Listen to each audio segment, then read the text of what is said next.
etkiler. Bu düzenleme daha önce de ifade ettiğimiz gibi bütün sorunları çözen nihai bir sonuç olmasa da yeni siyasi ve hukuki imkanlar yaratıyor. Kapsamlı bir çözümün ilk adımı, ilk aşaması olarak tarihsel önem taşıyor partimiz açısından. Dün Merkez Yürütme Kurulumuzda tüm bunlar yeniden vurgulandı.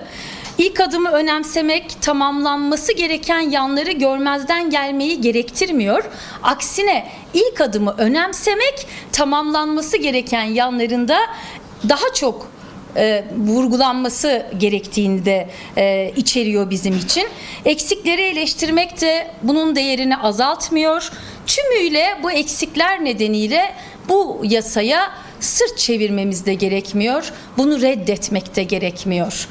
Bu nedenle ne yasa çıktı, Kürt sorunu ve demokrasiye dair sorunlar çözüldü şeklindeki yaklaşım doğru bir yaklaşım olur, ne de her talebi karşılamıyor, o halde hiçbir değeri yok yaklaşımı doğru bir yaklaşım olur.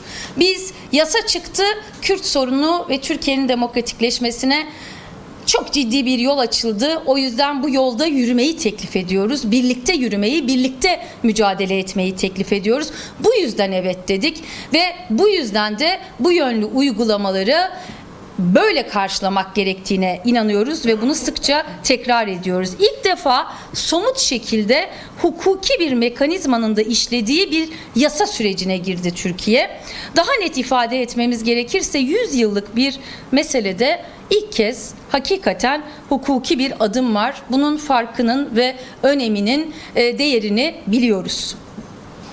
Yine tekrarda fayda olduğunu düşündüğümüz bir başka konu, bizim açımızdan barışın yalnızca bir an meselesi olmadığı, yalnızca bir sonuçtan ibaret olmadığı, bir yol olduğu, bir süreç olduğu, birlikte inşa edilmesi gerçekliği, hukuki ve siyasi adımlarla aşama aşama inşa edeceğimiz bir yeni dönem.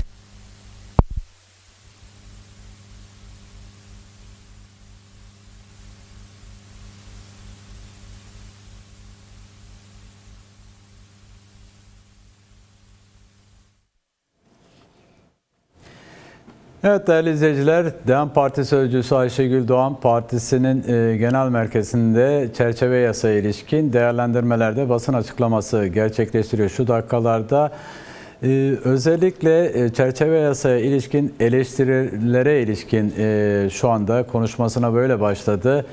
Bu çerçeve yasayı eksikleri olduğundan dolayı tümden reddetmek doğru değil dedi ve esasen eleştiri konularının bundan sonra daha da sıkça tartışılması, konuşulması gerektiğini, bunun için mücadele yürütülmesi gerektiğini belirtiyor. Evet, şimdi tekrar Ankara'ya, DEM Parti Genel Merkezi'ne gidiyoruz. Bu süreci güçlendirir dedik en başından beri. Yeter ki yapıcı olsun. Yeter ki katkı sunsun. Yeter ki kategorik reddiyeler içermesin. Yeter ki eski reflekslerden arınmış, yeniyi birlikte oluşturabilmeye dönük eleştiriler olsun. Bakınız, sürece karşı çıkan ancak yalnızca güvenlikçi reflekslerle tırnak içerisinde karşı çıkan çevrelerin argümanları üzerinden isterseniz bir değerlendirme yapalım değerli Türkiye halkları. Şöyle diyenler var, bu süreç devleti zayıflatır. İşte bir gizli pazarlık yürütülüyor. Bir al-ver süreci. Gizli ajandalar var. Bizden saklanan, bize söylenmeyen. Aylardır şunu ifade ediyoruz. Bu bir al-ver süreci değil. Bu gizli ajandaların olduğu bir süreç değil. Bu 86 milyonun geleceğini ilgilendiren ve önümüzdeki 100 yılı birlikte kazanmamızı sağlayacak bir süreç diyoruz. Ancak buna rağmen bu argümanlarda ısrar edenlerin haklı gerekçeleri olduğunu tarih bize tecrübelerle farklı şekilde ortaya koyuyor ve böyle söylemiyor. Bakınız 40 yıldır süren, hatta 52 yıldır süren çatışma bu devleti güçlendirdi mi? Hayır, güçlendirmedi. Eğer güçlü olsaydı, çatışmayla güçlenseydi ne olurdu? Güçlü bir demokrasiden bahsederdik bugün. Güçlü bir ekonomiden bahsederdik bugün. Krize saplanmış bir Türkiye demokrasisi ya da ekonomisi üzerine analizler yapıyor olmazdık ya da buna çareler arıyor olmazdık. O yüzden binlerce insanın eli yüreğinde, milyonlarca eve ateş düştü bu sebeple. Harlanmış ateşi söndürmek istemek ancak güçlü ve demokratik bir ülke yaratarak mümkün olur. Bu çatışma bu yüzden sonlanmalı ve kalıcı bir şekilde sonlanmalı. O yüzden sonlandıracak her adım bizim için değerli, eksiklerine, yetersizliklerine rağmen önemli bir adımdır. Eli yüreğinde annelerin acısını hafifletmek, bir daha hiçbir annenin eli yüreğinde yaşamamasını sağlamak için hepimiz sorumluluk hissetmeliyiz bundan sonrasına dair, bundan sonrasının güçlenmesine dair. Ülkenin bütçesini, hukukunu, demokrasisini, uluslararası itibarını da güçlendirecek olan hukuktur, adalettir, demokrasiye dönük adımlardır. Çatışmanın doğrudan ve dolaylı maliyetine ilişkin de araştırmalar, neticeler ortada. Trilyonlarca dolarla ölçülüyor artık. Asıl işte bu zayıflatıcıdır. Güçlendirici olan bu sonuçları ortadan kaldırmak. Yine bir başka argüman, bu bir taviz argümanı. Ortada kendini feshetmiş, stratejik olarak silahlı mücadeleyi bitirdiğini ilan etmiş, silahlarını yakarak imha etmiş bir örgüt var. Şimdi bu münfesih örgüt için bir yasal çerçeve oluşturuluyor. Bunun hukuki sonuçlarını düzenleyecek bir çerçeve. Şimdi nerede bir taviz var? Bu döngüden çıkmak gerekiyor. Yenme, yenilme, bölme, bölünme, inkar, imha, isyan ya da red. Tüm bunları geride bırakmak gerekiyor artık. Yeni dönemin yeni kelimeleri olmalı. Yeni dönemin yeni bir zihniyetle karşılandığını gösteren, hayatımıza değen, dokunan. O yüzden karşısında duranların da artık yeni argümanlara ihtiyaçları var.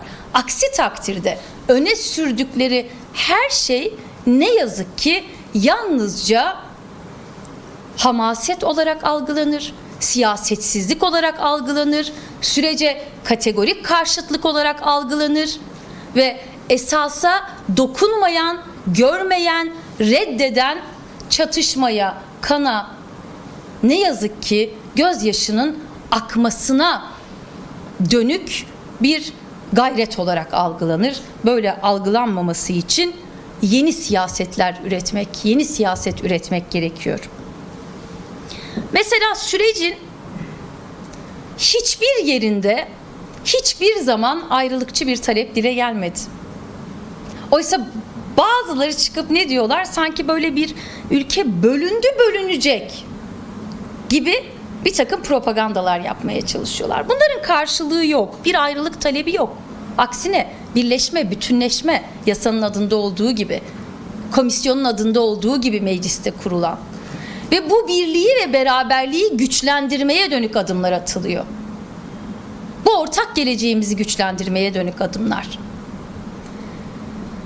Yine sorun yalnızca güvenlikçi yöntemlerle ya da operasyonlarla çözülürmüş gibi bir takım argümanlar öne sürenler var. Bu yöntem 40 yıl kesintisiz bir şekilde denendi. Sonuç vermedi. Çatışma üretti. Sorunu derinleştirdi. Üstelik sorunun karakterini de değiştirdi. Uluslararasılaştırdı. O yüzden güvenli ülke çatışmanın nedenlerini ortadan kaldırmaya karar vermiş ve bu yönlü adım atmak için siyasi irade ortaya koymuş ülkedir. Bu da hukukla, siyasetle, diyalogla, müzakereyle mümkün. İşte içinden geçtiğimiz sürece böyle bakmak gerekiyor ve dünyada silahlı çatışmaların büyük çoğunluğu da diyalog ve müzakereyle ancak sona ermiş süreçlerdir. Şimdi daha önce denendi, başarısız oldu efendim, nasıl güveniyorsunuz diyenler var. Onlara da bir cevap verelim. Doğru, başarısız olmuş ve akamete uğramış yıllarda süreçler yaşadı Türkiye. Ve biz ilk günden beri şu uyarıyı yaptık. Dedik ki tüm taraflar, hiçbir taraf bundan da bağımsız değildir. Tüm taraflar akamete uğramış süreçlerden ders çıkarmalı. O yüzden bu süreç kalıcı bir biçimde özellikle hukukla çerçevelenmeli. Dersler de belli. Yasa, yasanın uygulanması, takvimi, toplumsal dayanışmanın arttırılması, bunun güçlendirilmesi ve bugün geldiğimiz aşamada bunlar adım adım hayata geçirilmeye çalışılıyor.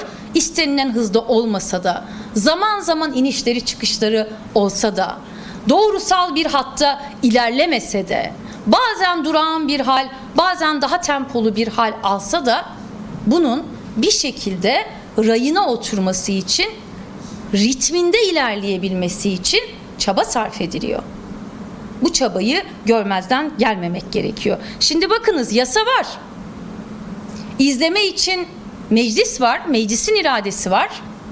Dolayısıyla toplumsal irade, toplumsal destek ve dayanışma var. Yeni kurullar oluşturulacak. Gizli saklı hiçbir şey yok. Her şey açık. Her şey apaçık bir şekilde ilerletilmeye çalışılıyor. Herhangi bir gizli ajandamız da yok. Eksikler var, biz de biliyoruz ve bu eksiklerin tamamlanması için de mücadele ediyoruz. Yasa bizim beklentilerimizin tamamını karşılıyor mu? Hayır, bizim de beklentilerimizin tamamını karşılamıyor. Peki tek bir yasa hepimizin tüm beklentilerini karşılayabilecek güce sahip olabilir mi? Bu da gerçekçi bir yaklaşım değil. Rasyonel olan, ki bunu ilk söyleyen partide biziz, beklentilerimizin tamamını karşılamadığı için bu yasayı değersizleştirmemektir. Beklentilerimizi karşılayabilecek hale dönüştürmek için ortak mücadeleyi arttırmak. Binlerce insanın hayatını ilgilendiren, doğrudan etkileyen, özgürlüğünü etkileyen bir yasadan bahsediyoruz. Binlerce insana tahliye yolunu açacak, özgürlük yolunu açacak. Yine bir o kadar insanın dönüşünü sağlayabilecek, yurt dışından gelişleri sağlayabilecek bir yasadan bahsediyoruz. Türkiye'deki iklimi değiştirme potansiyeli taşıyan bir yasadan bahsediyoruz. Bu iklimi hangi yönde değiştirme potansiyeli taşıyor? Düşünce ve ifade özgürlüğünü güçlendirme yönünde. Örgütlenme özgürlüğünü güçlendirme yönünde. Bugüne kadar konuşamadığımız, tabu sayılan konuları konuşabileceğimiz bir alana, demokratik siyasete zemin oluşturma yasası olarak değerlendiriyoruz. Tabii yalnızca karşı çıkanlar bu argümanlarla mı karşı çıkıyorlar? Hayır. Bir de işte temel haklar yine erteleniyor diyenler var. Bu yasa kapsamında yok diyenler var. Evet, bu yasa kapsamında yok. Ancak bu yasanın çatışmadan demokratik siyasete geçiş hukukunu oluşturma yasası olduğunu akılda tuttuğumuzda işte bu temel haklar, talepler, Türkiye'nin demokratikleşmesine dair sorunlar, meclis başkanının da bizatihi ifade ettiği gibi, hatta sürecin bütün aktörleri tarafından neredeyse dile getirildi. Gerekçesinde de var. Sonraki hukuki adımlara işaret ediyor. Milli Dayanışma, Kardeşlik ve Demokrasi Komisyonu'nun raporunda da var bu tespitler.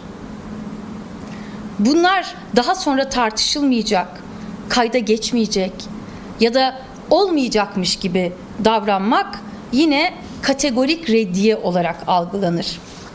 Sevgili arkadaşlar, değerli Türkiye halkları, barış çok değerli bir imkan ve bu ilk adımla ilk kez bir ihtimalden çok daha fazlası artık. Daha önce yine bu kürsüden barış artık yalnızca bir ihtimal değil demiştik. Bugün üzerine yasayla birlikte şöyle bir ekleme yapıyoruz. Bir ihtimalden çok daha fazlası. Çok daha fazlasını ancak birlikte başarabiliriz. Barış fikri ve emeği, çözüm tahayyülü hep saldırı altında olur. bu saldırıları birlikte göğüslemeliyiz. Bakınız, bir zamanlar Türkiye'de şunlar tartışılıyordu. En azından savaş hukuku tanınsın tartışmaları yapılıyordu. O günlerden bugünlere geldik. Bunu da hatırda tutmak gerekiyor. O yüzden bugün ortaya çıkan yasa yetersiz de olsa acıların derinleşmemesi, kan ve gözyaşının akmaması için çok önemli.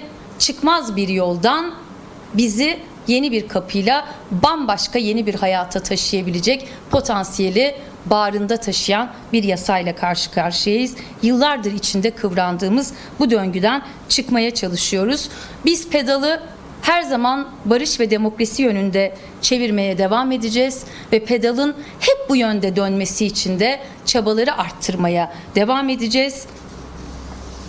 Düzenleme yapısal sorunlara dokunmuyor diyenlere de son bir söz söylemek istiyorum bu başlıkta ve bağlamda. Silahlı çatışma hali kalıcı bir biçimde sona erdiğinde yapısal sorunlarına ilişkin Türkiye'nin konuşabileceğimiz alan genişleyecek sevgili arkadaşlar. Çünkü bugüne kadar demokratik siyaset alanı hep bu gerekçeyle kriminalize edildi. Ve şimdi yepyeni bir döneme kapı aralanıyor. Yasanın açtığı bu kapı ve bunu ardına kadar açmaksa bundan sonra bizim işimiz. Barış savunucularının işi. Eşitlik, demokrasi, özgürlük mücadelesi verenlerin işi. Şimdi tabii en merak edilen bir başka konu da şu: uygulaması nasıl olacak? Bundan sonraki aşamalar nasıl gerçekleşecek? Bunu da önümüzdeki günlerde hep birlikte takip edeceğiz. Tabii biz de bir yandan buna ilişkin çalışmaları sürdürüyoruz. Biliyorsunuz, uygulama için bir teyit tespit mekanizması ve çeşitli kurullar öngörülüyor. Bu kurulların oluşturulması, onların çalışmaya başlaması, tüm bunlar önümüzdeki günlerde netleşecek başlıklar. Biz bir yandan da bu yasa çalışmalarının yanı sıra daha önce de sizlere duyurduğumuz gibi değerli Türkiye halkları, kongre hazırlık çalışmaları da yapıyoruz. 20 Eylül'de yapacağımızı duyurduğumuz olağan kongremizi öne alıyoruz.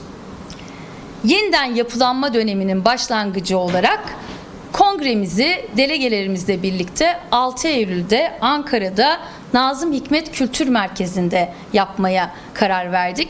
Bu yeniden yapılanma ve yeni dönem siyasetinde öncülük yapabilme, değişim ve dönüşümün öncülüğünü sağlayacak en önemli öznelerden biri olarak DEM Parti için yeniden yapılanma dönemini de güçlendirecek bir hazırlık kongresi olacak.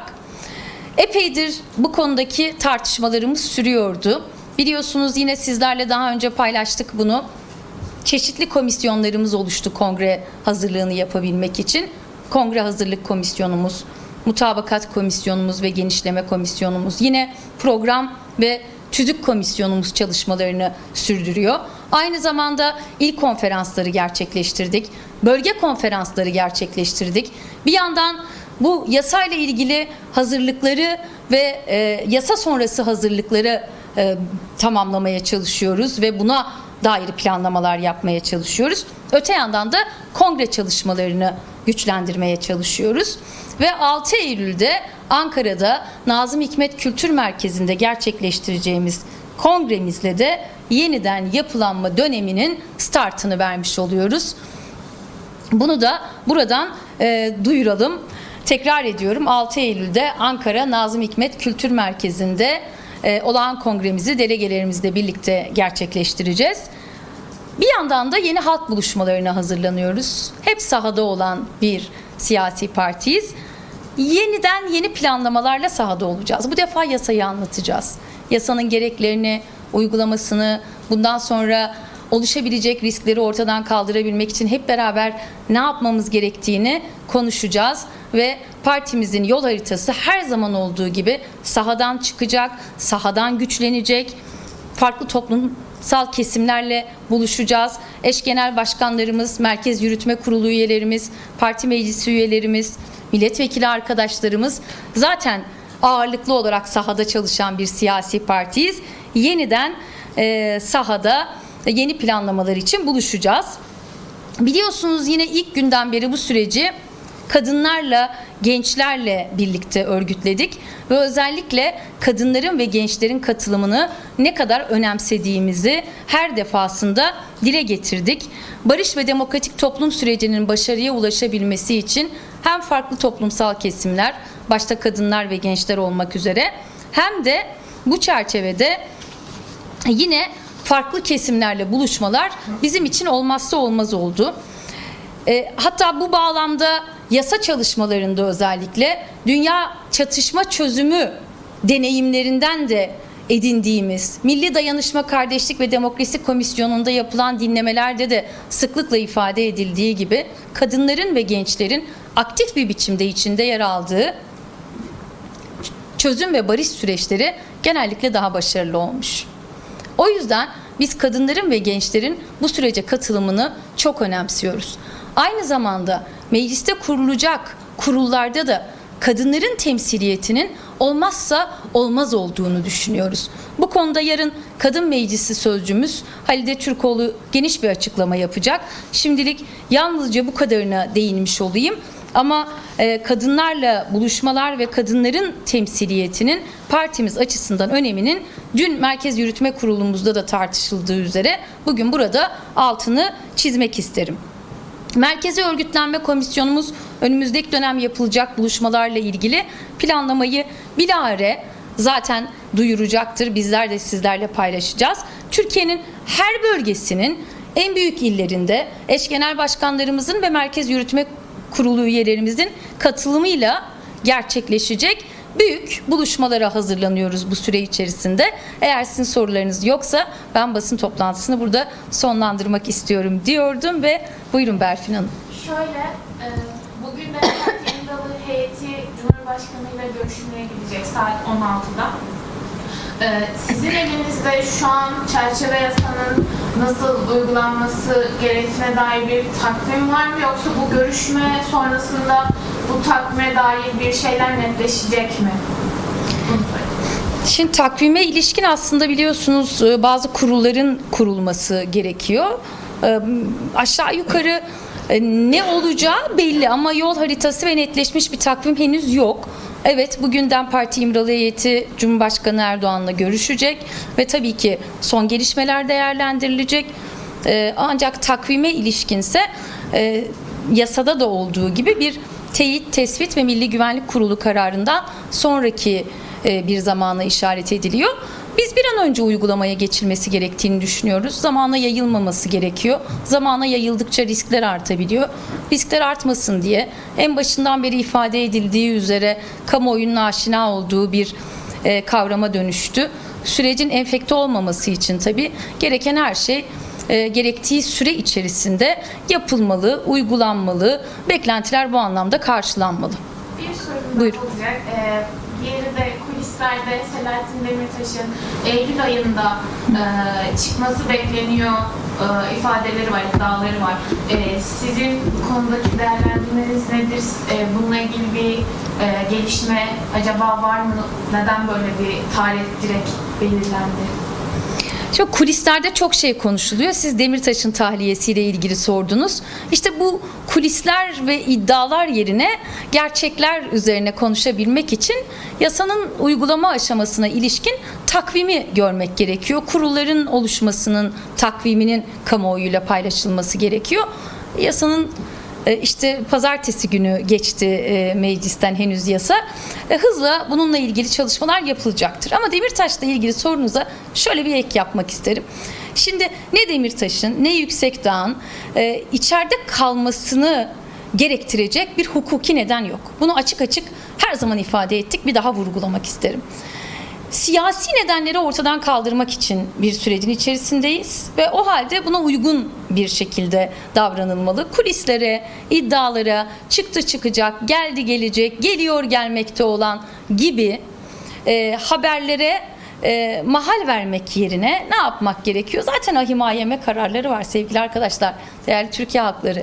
Ne Demirtaş'ın ne Yüksekdağ'ın ve hakkında ahim kararları bulunan diğer siyasetin içeride tutulan hiçbir tutsak için yeni bir yasal düzenlemeye dahi gerek yok. Milli Dayanışma, Kardeşlik ve Demokrasi Komisyonu'nun da bu konuda ortak raporu var. Tüm siyasi partilerin altına imza attıkları rapor. Yani bu beklentileri karşılayabilecek şey nedir? Bağlayıcılığı bulunan bu yargı kararlarını hayata geçirmektir. Yani bir saniye dahi daha fazla içeride tutulmamalı hakkında bu yönlü kararlar olanlar. Demirtaş ve Yüksekdağ çoktan aslında tahliye olmuş olmalıydı, özgürlüğüne kavuşmuş olmalıydı. Bunun da hızla gerçekleşmesini tabii takdir edersiniz ki biz de istiyoruz ve diğer tüm tutsakların siyaseten içeride tutulan, yalnızca düşüncelerini açıkladıkları için, yalnızca siyaset yapma haklarını kullandıkları için haksız hukuksuz bir şekilde yıllarca içeride tutulan herkes özgürlüğüne bir an önce kavuşmalı.